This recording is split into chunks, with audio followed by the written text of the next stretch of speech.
அப்புறம் எந்த மூமெண்ட்டு உங்களுக்கு ஒத்து போகலைன்னு தோணுச்சு உணவு சார்ந்த விஷயங்கள்ல? கல்யாணம் ஆன ஃபஸ்ட்டு 3 மாசத்துல நான் அனுபவிச்ச கொடுமை உப்பு கஷ்டம் சார். அனுபவிச்ச கொடுமை. ஆமாம் சார்.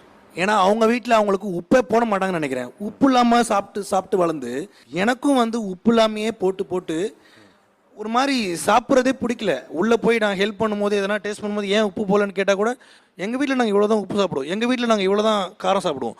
ஏதோ ஒரு நான்வெஜ், ஒரு சில நான்வெஜ்லலாம் தாளிப்பு போட மாட்டாங்க. அதை தாளிப்பு போட்டு வச்சுட்டு இருக்கும்போது நான் என்ன ரசமானு கேட்கும்போது இல்லை இது கறி குழம்பு இல்லை கறி பெரட்டல்னுவாங்க. இது எந்த ஊரில் கற்றுட்டு வந்தாங்கன்னு தெரில. சார் ஆக்சுவலாக வந்து நான் வந்து இவனை லவ் பண்ணதே வந்து இவன் நல்லா சமைப்பான்றதுக்காக தான்.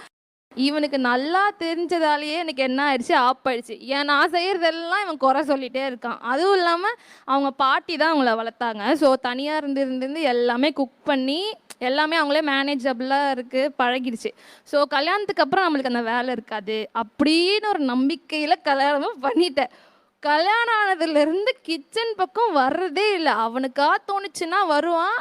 அதே மாதிரி நான் இருக்கும்போது அவன் வந்துட்டான்னா ஒரு பிரச்சனையை ஏழ்றையை கூட்டிட்டு தான் வெளியவும் போகிறது. அதிகபட்சம் என்னோட வீட்டில் நான்வெஜ் சமைக்கிறதா இருந்தால் நான் தான் சமைப்பேன். நீங்கள் தான் சமைப்பீங்க? நான் தான் சமைப்பேன். அது அவங்க கையில் கழுவுறதுக்கு கஷ்டப்படுவேன், நீ வந்து கழுவு இப்படிலாம் சொல்லி தான் அந்த நாளே போகும். அப்படி நான் சமைக்கும் போது நான் கிச்சனை விட்டு வெளியே வர மாட்டேன். எனக்கு ஒரு விஷயத்த அங்கே பிடிச்சி நான் ரசித்து சமைக்கணும்னா எனக்கு அந்த விஷயத்தை விட்டு ஒரு நிமிஷம் கூட நவரக்கூடாது. உப்பு போடணுன்னா கூட உப்பு போட்டுட்டு அங்கேயே நினைக்கணும். கை கழுவிட்டு மறுபடியும் மிளகாத்தூள் போடணும். அது கிண்டிக்கினே இருக்கணும், அது அங்கேயே நிற்கணும். நான் வேற எங்கேயும் போயிடக்கூடாது. எனக்கு அங்கே நின்று அதை பார்த்துக்கிட்டே இருந்து ரசித்து சமைக்கணும்.